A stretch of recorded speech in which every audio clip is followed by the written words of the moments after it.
GAME-O-HOLIC here. Playing these games and getting a migraine, turning them into dust like Thanos from Endgame. These games are so tough they can't be beat, but it's always entertaining, so have a seat. Screaming and yelling and flipping the bird. He's the GAME-O-HOLIC, haven't you heard?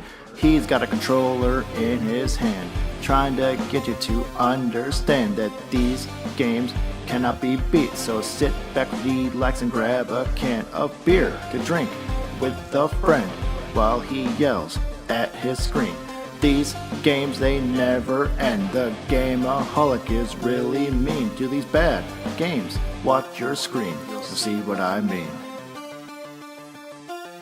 Fuck you, Johnny. Go fuck yourself.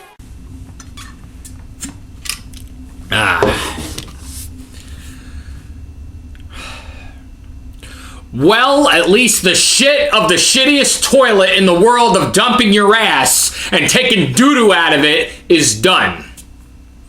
Finally, we're finished with the fucking Jaguar, and we can talk about something a little bit more calmly today. Figured I'd go in a different direction, if you might say. As if the ending of my Pokemon-themed fucking videos hasn't changed in the last 5 years, well then you'll know this. Today, we are reviewing one of the earliest Sega games on the Genesis, and that is Altered Beast. Now before we get into reviewing this, I'd like to mention a couple of things.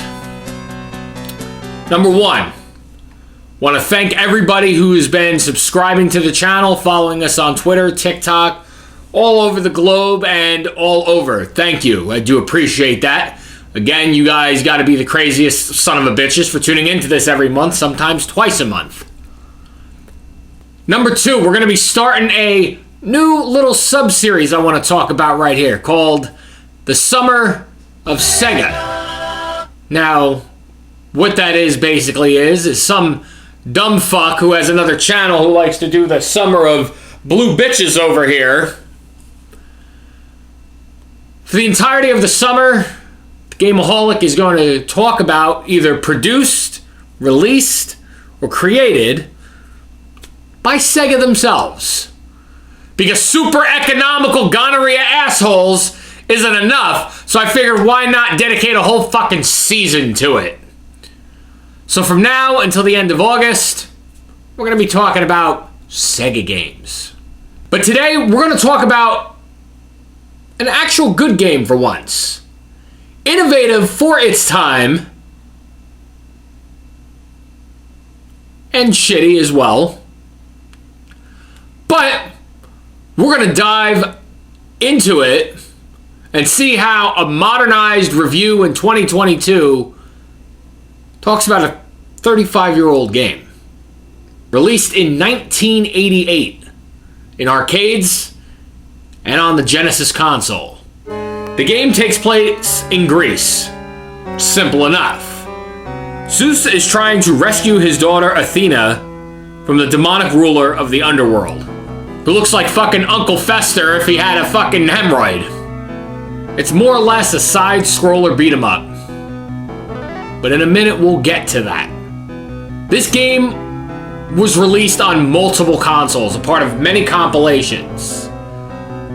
Plus, there was also not one, but two sequels. Guardians of the Realm and Project Altered Beast, which only came out in Japan on PS2. But we'll delve into those some other time. Let's talk about the fucking original, okay? Let's pop this son of a bitch in, if I can get it out of the fucking case first without breaking it. Finally. Let's give it a good, honest review. Let's pop this in. Rise from my grave? More like rise from my ass. So the game starts off like this. You press A to punch, you press B to kick, you press C to jump. As you start off in this first level, it's like some sort of Centurion graveyard, whatever the fuck you want to call it.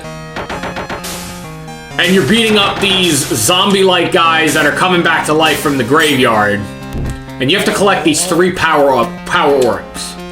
Each time you collect these power orbs, you turn into a, I guess, Roman animal. So you have like a wolf, a bear, a dragon, and a tiger. Simple enough. But these graphics are not the greatest for 1988, especially around like the arcade time. Welcome to your doom. And at the end of each level, you fight all these different bosses. You fight this brown shit stain looking thing, look like it came from a fucking defamation trial. And then you basically fight this eyeball fucking piece of shit in level 2.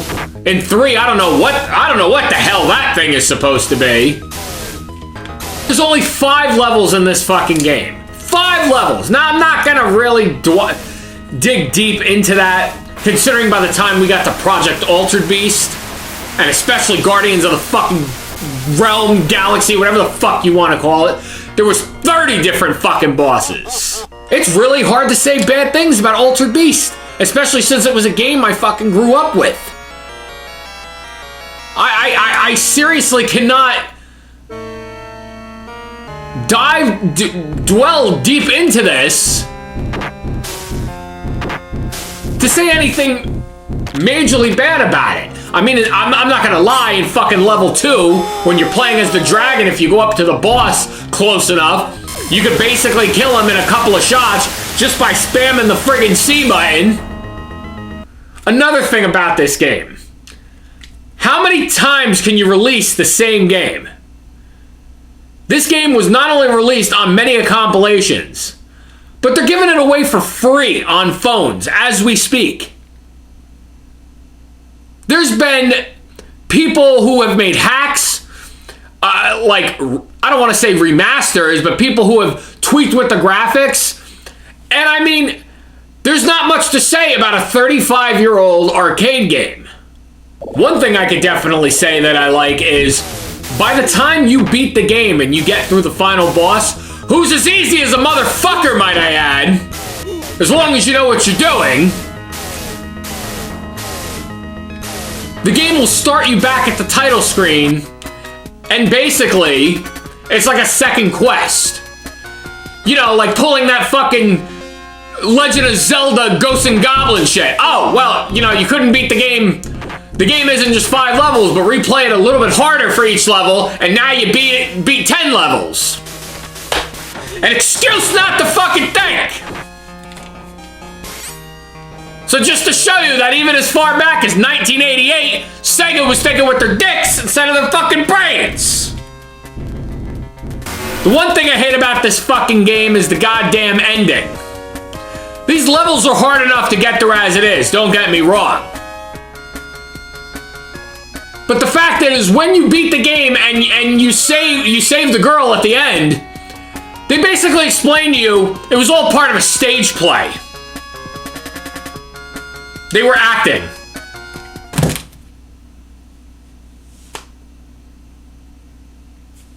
So even 35 years ago, it was for fucking nothing. Thank you, Sega, for making me feel like nothing. And by the time on this fucking channel, when I start to get to cover Guardians of the fucking Realm and Project Altered Beast, I'm hoping to be 1,000 or dead by then. Because those games are fucking shit. And I mean, who the fuck is this guy anyway? Who the fuck is this guy you're playing as? Zeus's fucking son? You know, with the brown hair? And the bulky fucking arms? Reminds me of somebody I think I know.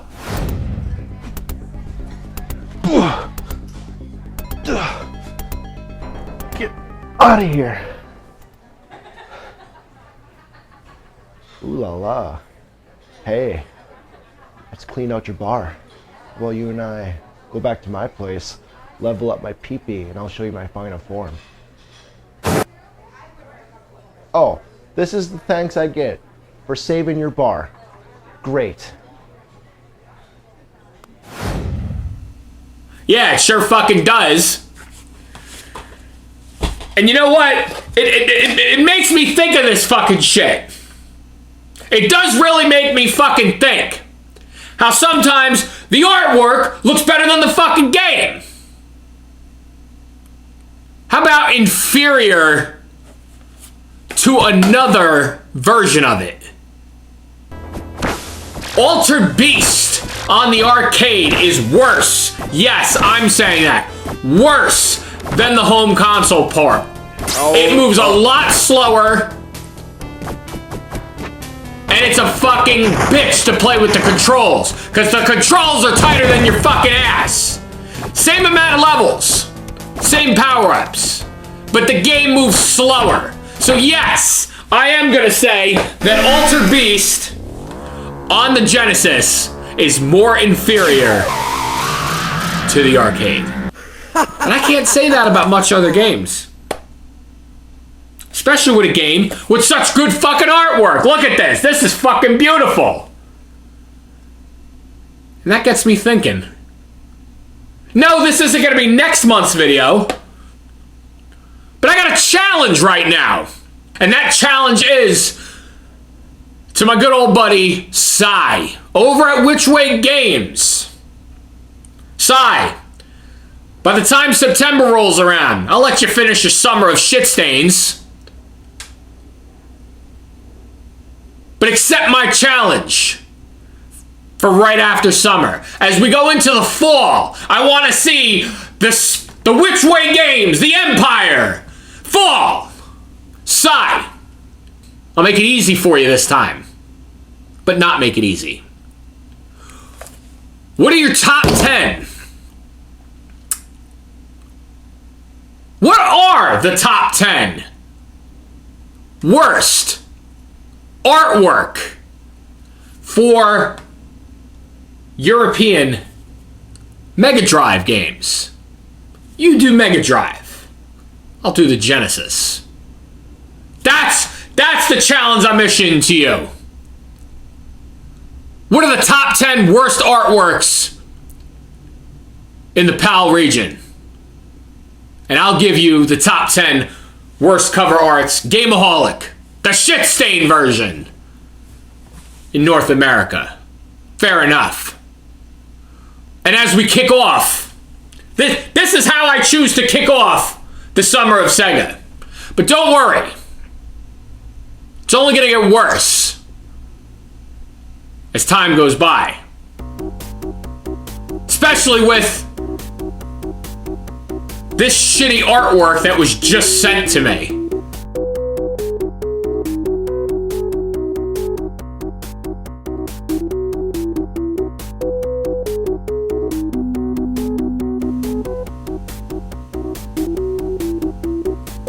Are we fucked?